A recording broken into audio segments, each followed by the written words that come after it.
جن کی بچپن میں مسلمانی تو ہوئی ہے لیکن انہیں مسلمان نہیں بنایا گیا. آج کا بچہ 20 سال کا ہو گیا, کبھی اس کے ماں باپ نے اس کو یہ کہہ کر نہیں سلایا کہ بیٹا سو جا ورنہ فجر قضا ہو جائے گی. کیا کہہ کر سلاتے ہیں؟ بیٹے سو جاؤ, صبح اسکول جانا ہے. لسٹ کی سب سے آخری کڑی ہمارے جو ہے خصوصی مقرر. اب میں ایسے مقرر جو قوم و ملت کی فلاح و بہبود کے لیے ہمیشہ فکر مند رہتے ہیں, حالات حاضرہ پر جن کی گہری نظر رہتی ہے, جن کے بیان, جن کی باتوں کو دلوں میں اجاگر, جذبات کو اشکبار اور آنکھوں کو اشکبار کر دیتی ہے, جن کے بیان میں سوز دل اور درد جگر بھی ہے. اس سے میری مراد جناب حضرت مولانا ندیم احمد قاسمی, صدر الفلاح انٹرنیشنل فاؤنڈیشن کی ذات گرامی ہے. موصوف کو میں اس شعر کے ساتھ مدعو کر رہا ہوں کہ تیری اکتائی ہر ایک رنگ میں چھائی ہے, سارا مجمع تیرے جلووں کا تماشائی ہے. اے بلبل شیدا تو نے سنا ہے ہنس ہنس کر, اب جگر تھام کے بیٹھو حضرت کی باری آئی ہے.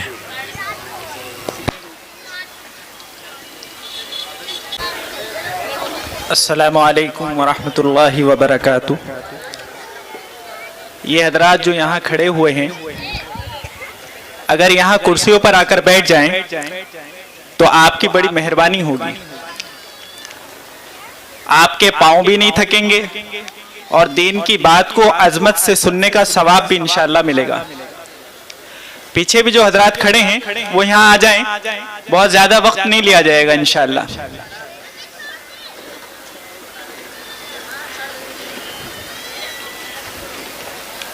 ایک دفعہ درود شریف پڑھ لیں.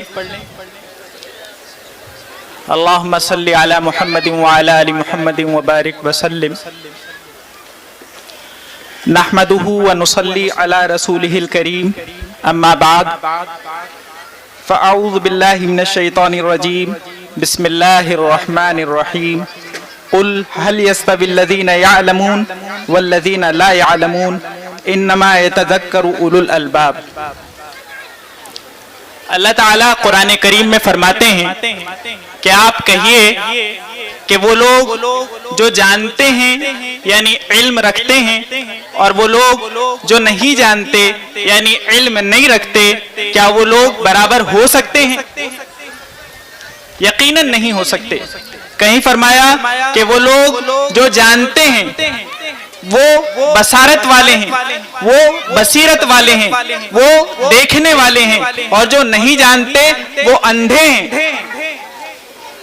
اللہ تعالیٰ نے قرآن کریم میں اور حضرت نبی کریم صلی اللہ علیہ وسلم نے احادیث شریفہ میں بے شمار مقامات پر علم کی تعریف بیان کی, اس کی فضیلت بیان کی. علم کے حاملین یعنی جنہیں علماء کہتے ہیں ان کی تعریف بیان کی, ان کی فضیلت بیان کی. بلکہ بعض روایتوں میں تو ہے کہ اللہ تعالیٰ کل قیامت کے دن ان لوگوں کو جنہیں علم سے نوازا ایک طرف لے جا کر کہیں گے کہ میں نے تمہیں اپنا علم اور اپنا حلم اسی لیے دیا تھا تاکہ تمہیں بخش دوں. ایک روایت بہت مشہور ہے, خیرکم من تعلم القرآن وعلمہ, کہ تم میں سب سے بہترین وہ شخص ہے کہ جو قرآن کریم سیکھے اور سکھائے. قرآن کریم کیا چیز ہے؟ اللہ کا کلام ہے. ابھی مفتی صاحب نے اس کے مخلوق ہونے والا مسئلہ جو چھیڑا, میں تو سوچتا رہ گیا کہ اس مجمع میں کون کون اس کو سمجھ سکتا ہے. اور آخر میں جب کسی کا نمبر آتا ہے تو وہ یا تو بہت فائدے میں رہتا ہے یا بہت گھاٹے میں رہتا ہے. دیگ میں سے بریانی نکل رہی ہو یا تو بہت بوٹیاں مل جائیں گی ورنہ کھرچن ہی کھرچن بچتی ہے. تو آخر میں جس مقرر کا بیان ہوتا ہے وہ کبھی بہت فائدے میں بھی رہتا ہے اور کبھی نقصان میں بھی رہتا ہے. اب وہ فیصلہ آپ کیجئے کہ میں فائدے میں رہا یا نقصان میں رہا. اور اس لیے مجھے تقریر نہیں کرنی, چند باتیں آپ کے سامنے پیش کرنی ہے اس مکتب کے تعلق سے یا مکاتب کے نظام کے تعلق سے. وہ یہ ہے کہ جو آیت میں نے آپ کے سامنے پیش کی, جو روایت میں نے آپ کے سامنے پیش کی, خیرکم من تعلم القرآن وعلمہ, جتنے انسان ہیں, جتنے پروفیشنز ہیں اور جتنے لوگ کام کر رہے ہیں, ان میں سب سے بہتر کیا ہے؟ کیا ہے؟ ابھی میں بتا کر گیا, آپ جانتے ہیں سب سے بہترین انسان کون ہے؟ کہ جو قرآن کریم سیکھے اور سکھائے. اور روایت میں دونوں طرح سے بات آئی ہے. علماء نے لکھا ہے کہ خیرکم من تعلم القرآن وعلمہ, خیرکم من تعلم القرآن او علمہ. اس سے معنی اور زیادہ عام ہو جاتے ہیں کہ قرآن کریم سیکھے اور سکھائے. پہلے سیکھتا ہے پھر سکھاتا ہے, لیکن خیرکم من تعلم القرآن او علمہ, جو قرآن کریم سیکھے یا سکھائے.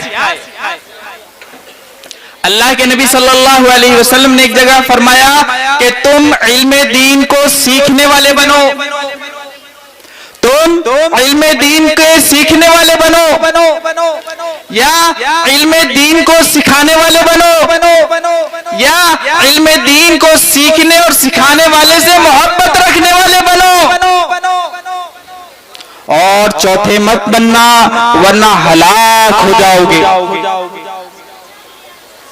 جو لوگ ان بوریاں نشینوں پر تنقید کرتے ہیں, اعتراض کرتے ہیں, مکتب میں بیٹھنے والے پر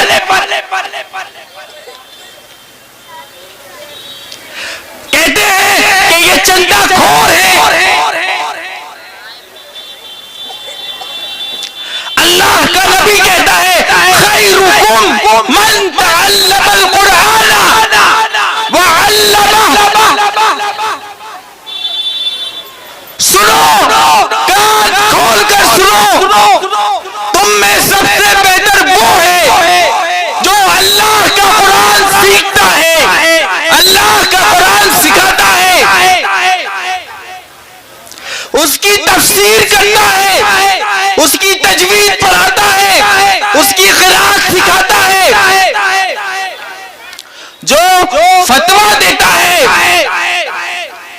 جو مسئلہ بتاتا ہے. قرآن کی خدمت جس نہج سے کی جائے وہ بہترین ہے.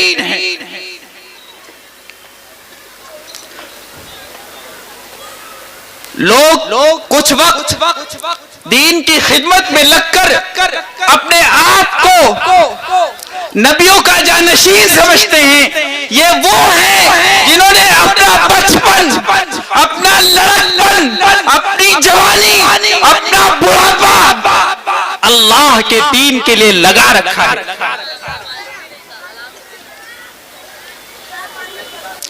8 سال 10 سال علماء کی جوتیاں سیدھی کرتے ہیں, ان کی مار کھاتے ہیں, ان کی ڈانٹ کھاتے ہیں, تب جا کر وہ مسجد کے منبر پر بیٹھتے ہیں.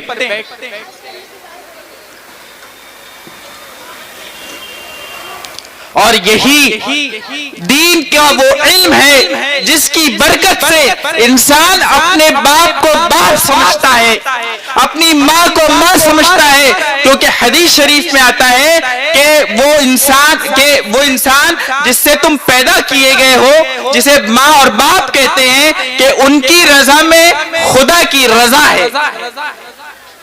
ماں کے پاؤں کے نیچے جنت ہے اور باپ جنت کا دروازہ ہے, چاہے اسے باقی رکھ یا ضائع کر دے.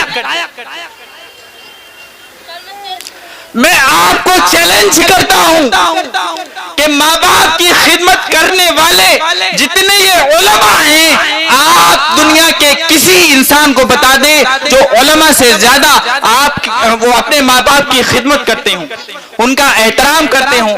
کیوں؟ اس لیے کہ قرآن کا حکم ہے وَاخْفِضْ لَهُمَا جَنَاحَ الذُّلِّ مِنَ الرَّحْمَةِ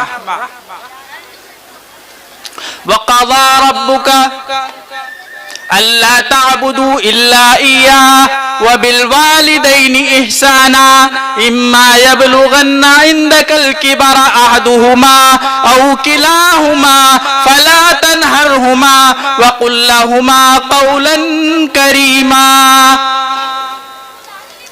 ہر وقت ان علماء کے ذہنوں میں وہ تصور ہوتا ہے کہ قرآن کا حکم ہے اللہ کی عبادت کرو اور اپنے ماں باپ کا احسان مانو، ان کا احترام کرو، ان کے سامنے اف بھی مت کہنا۔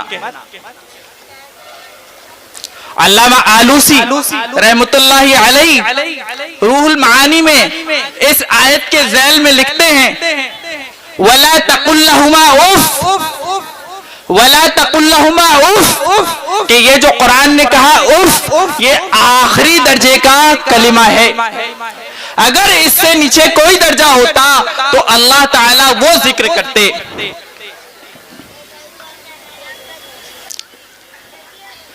اس کا مطلب یہ کہ جب ہمارے ماں باپ ہمیں کوئی حکم دیتے ہیں، بچوں آپ سے مخاطب ہوں، جب ہمارے ماں باپ کوئی چیز کا حکم ہمیں دیتے ہیں، نماز پڑھنے کا حکم دیتے ہیں، کوئی چیز لانے کا حکم دیتے ہیں، کوئی خدمت کرنے کا حکم دیتے ہیں، اور اس وقت اگر ہم کہتے ہیں نا یہ آہستہ سے ایسا کہ یہ بھی ناجائز اور گناہ ہے، ماں باپ کی بات مان لینا یہ فرض اور واجب ہے۔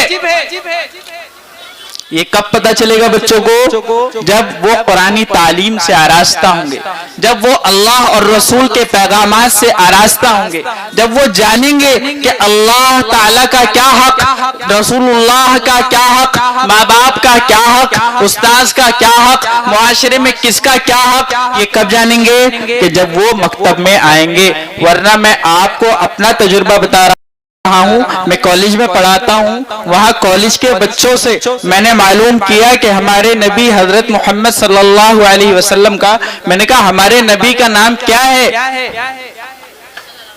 تو وہ 13th کے بچے، ڈگری کالج کے بچے، ان میں سے بہت سے نے بتایا صلی اللہ علیہ وسلم۔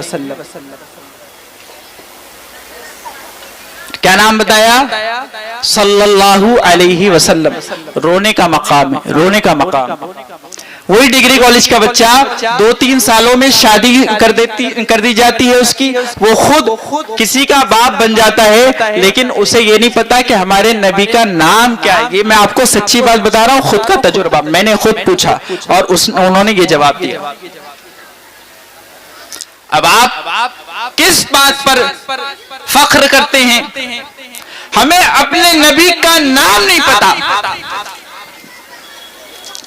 میں نے پوچھا ہمارے نبی کی والدہ کا نام کیا ہے؟ تو کسی نے بتایا فاطمہ اور کسی نے بتایا عائشہ، بڑی مشکل سے کسی نے بتایا کہ آمینہ۔ یہ ان لوگوں کا حال ہے کہ جو نسلاً بعد نسلن یعنی کئی جنریشن سے مسلمان کہلاتے ہیں، جن کی بچپن میں مسلمانی تو ہوئی ہے لیکن انہیں مسلمان نہیں بنایا گیا۔ آج کا بچہ 20 سال کا ہو گیا، کبھی اس کے ماں باپ نے اس کو یہ کہہ کر نہیں سلایا کہ بیٹا سو جا ورنہ فجر قضا ہو جائے گی۔ کیا کہہ کر سلاتے ہیں؟ بیٹے سو جاؤ صبح اسکول جانا ہے۔ کیا کہتے ہیں؟ دیکھو بچے کہہ رہے ہیں، گواہی دے رہے ہیں۔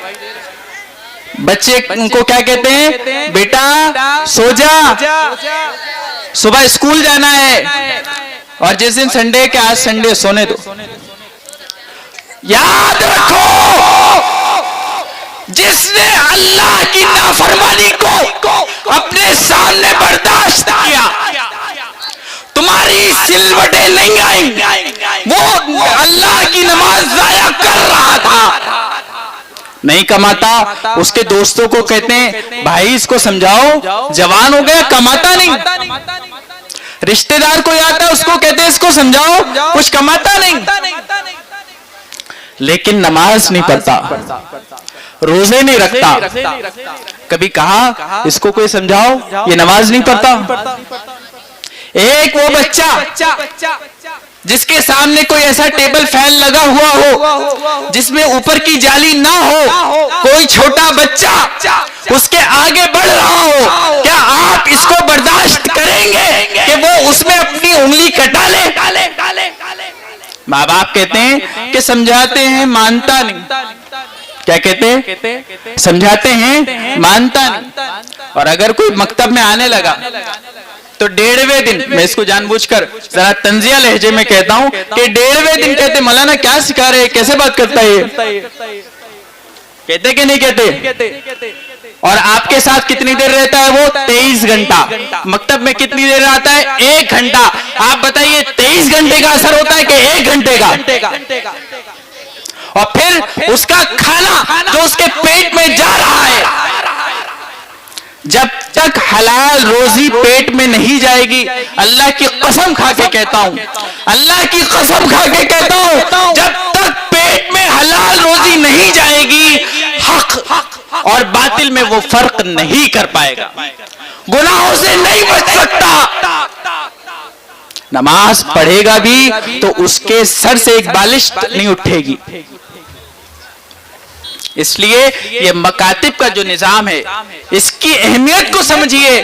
جو لوگ اپنی زندگیاں اس میں کھپا رہے ہیں ان کا ساتھ دیجئے، ان کا ہر ممکن تعاون کیجئے، اپنے بچوں کو، اپنے پاس پڑوس کے بچوں کو مکاتب میں داخل کروائیے اور ان سے آ کر پوچھئے کہ ہم کس طرح آپ کا تعاون کر سکتے ہیں۔ کسی بڑے ٹرسٹ کے تحت میں کوئی کام کرنا آسان ہوتا ہے، ایک تنے تنہا آدمی جب اپنی ڈگر خود نکالتا ہے اس سے پوچھئے پتا پانی ہو جاتا ہے۔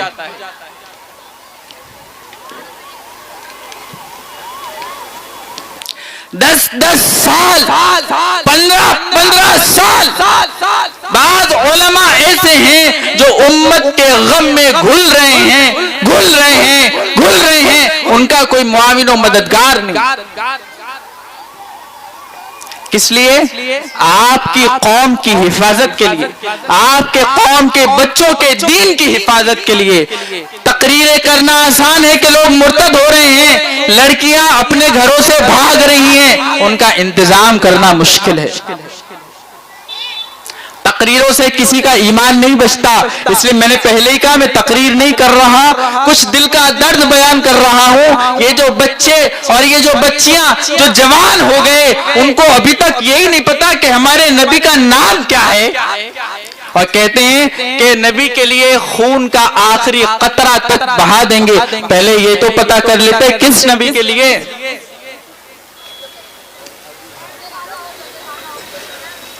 اس لیے بہت ضرورت اس بات کی ہے کہ اپنے بچوں کی فکر کی جائے۔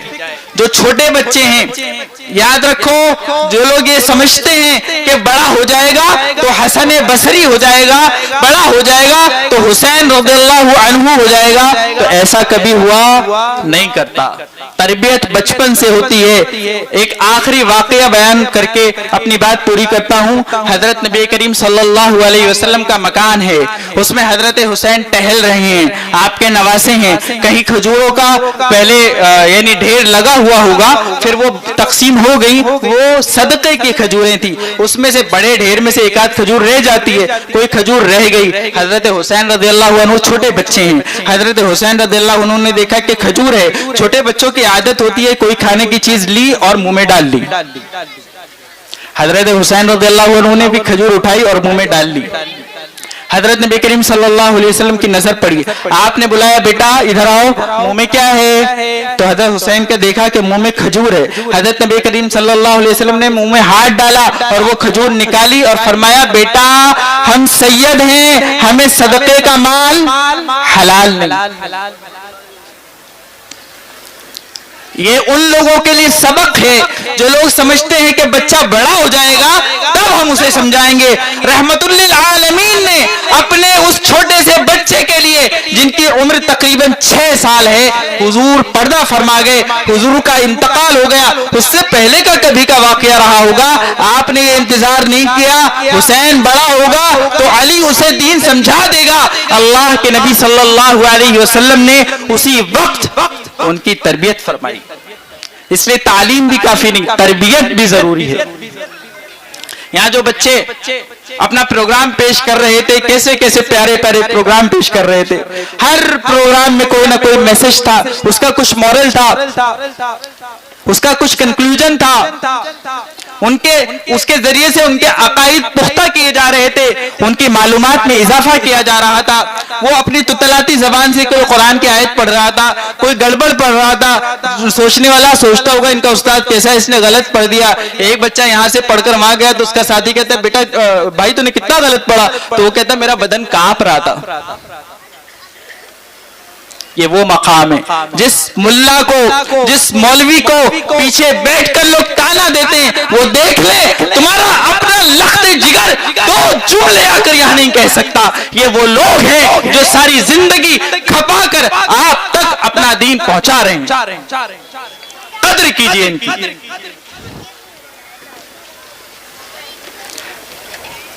اللہ تعالی ہمیں ان سب باتوں سے صحیح سبق لینے کی توفیق نصیب فرمائے, دین کی خدمات کے لیے ہمیں بھی قبول فرمائے, ہماری نسلوں کو بھی قبول فرمائے, اور زیادہ سے زیادہ بچوں کو آپ اس مکتب میں داخل کروائیے, اور اپنے حضرت مفتی عبد الرحمن صاحب سے رابطہ کیجئے کہ کوئی تعاون اگر آپ ان کے لیے کر سکتے ہیں, ان کے لیے بظاہر اور اصلاً اپنی اولاد کے لیے, اپنی قوم کے لیے اگر آپ کچھ کر سکتے ہیں تاکہ اور منظم انداز میں وہ یہ پروگرام بھی کریں اور منظم انداز میں یہ وہ مکتب بھی چلائیں. اور اللہ تعالی ہم سب کو کہنے سننے سے زیادہ عمل کی توفیق نصیب فرمائے. بہت وقت ہو گیا, بہت وقت سے آپ بچوں کا بھی پروگرام سن رہے تھے, علماء کا بھی پروگرام سن رہے تھے. ایک آخر میں ایک چیز اور یاد آ گئی, ختم کرنے کا وعدہ تھا, اگر آپ اجازت دیں تو وہ عرض کروں.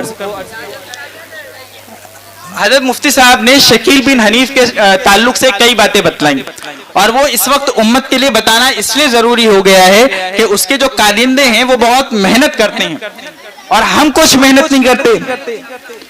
تو اس کے کارندے باقاعدہ اعتکاف میں مسجدوں میں ہماری ہی شکل و صورتوں میں گھس جاتے ہیں اور جگہ جگہ پر ان کو پکڑتے ہیں اور صحیح العقیدہ مسلمان کے عقیدے کو خراب کرنے کی کوشش کرتے ہیں کہ مہدی کون صحیح ہے اور کون غلط. اس کی موٹی موٹی 2-3 باتیں آپ سمجھ لیں, بس بہت لمبی چوڑی بحث میں جانے کی ضرورت نہیں. مہدی اور حضرت عیسیٰ علیہ السلام کے تعلق سے, یعنی حضرت عیسیٰ علیہ السلام کا تو مسلمانوں کو پتہ ہی ہے کہ حضرت عیسیٰ علیہ السلام, ابھی مفتی صاحب نے بھی ذکر کر دیا کہ حضرت عیسیٰ تو وہ ہیں جو پہلے پیدا ہو چکے ہیں اور اللہ تعالیٰ انہیں آسمانوں پر اٹھا چکا ہے, اور پھر وہ زندہ سلامت آئیں گے, ابھی بھی زندہ ہیں اور زندہ اتریں گے. ان کا نزول ہوگا, اتریں گے, پیدا نہیں ہوں گے, نزول ہوگا. یہ ایک جملے میں بات سمجھ میں آ جائے گی کہ جس کا نزول نہیں ہوا وہ عیسیٰ نہیں ہو سکتا, جو آسمان سے نہیں اترا وہ عیسیٰ نہیں ہو سکتا. پیدا نہیں ہوں گے, نزول ہوگا, اتریں گے. عوام کی بات ہے, عوام کی زبان میں کہہ رہا ہوں. دوسری بات, شکیل بن حنیف جو ہے اس کے لیے احادیث یعنی حضرت مہدی کے متعلق جو احادیث شریفہ ہیں اس میں جو نشانیاں بتائی گئی ہیں وہ موٹی موٹی 2-3 چیزیں بس یاد رکھو, اس کے علاوہ کسی بحث میں پڑھنے کی آپ کو ضرورت نہیں. سب سے پہلی بات, مہدی جو ہوں گے تو ان کی والد اور والدہ یہ سید خاندان سے ہوں گے, حسنی اور حسینی ہوں گے. ایک بات, یہ بہار شریف کا چھوکرا ہے, سمجھے. پہلی بات, حضرت مہدی جو ہوں گے وہ حسنی اور حسینی ہوں گے. دوسری بات, ان کے جو والد کا نام ہے ان کے والد کا نام بھی عبداللہ ہوگا اور ان کی والدہ کا نام بھی آمینہ ہوگا. اور تیسری آخری اور سب سے بڑی بات کہ وہ آدمی مہدی نہیں ہو سکتا جو اپنے آپ کو مہدی ہونے کا دعویٰ کرے گا. یہاں علماء کرام موجود ہیں, جو آدمی خود کے مہدی ہونے کا دعویٰ کرے گا وہ مہدی نہیں ہوگا. یعنی قیامت تک جتنے لوگ اپنے آپ کو مہدی ہونے کا دعویٰ کریں گے ان میں سے کوئی مہدی نہیں ہے. مہدی وہ ہے جو مدینہ شریف سے آ کر مکہ شریف میں بیت اللہ کا طواف کر رہے ہوں گے اور اس زمانے کے بہت سے قطب و ابدال اللہ کے ولی انہیں دیکھیں گے اور ان کے آثار سے انہیں پہچان لیں گے اور وہ ان کو کہیں گے, وہ علماء ان سے کہیں گے, فورسفلی کہیں گے کہ آپ ہماری بیعت لیجئے. اور یہ جتنے اورنگ آباد میں رہنے والے یا دنیا جہان میں رہنے والے خود بیعت کے لیے آگے بڑھ بڑھ کر کہہ رہے ہیں, یہ اس بات کی سب سے بڑی دلیل ہے کہ یہ کذاب ہے, جھوٹا ہے. وآخر دعوانا ان الحمدللہ رب العالمین.